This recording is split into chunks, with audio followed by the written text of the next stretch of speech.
Meaning of fly tipper. Fly tipper. Fly tipper. Fly tipper. Fly tipper. A fly tipper refers to someone who illegally dumps waste in a public area, such as a roadside or park.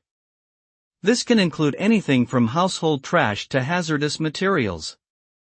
The consequences of fly tipping can be severe, both for the environment and for those responsible.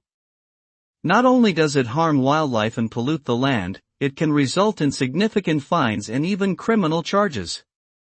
Additionally, fly tipping creates an eyesore and can negatively impact local property values, making it important for all members of the community to properly dispose of their waste.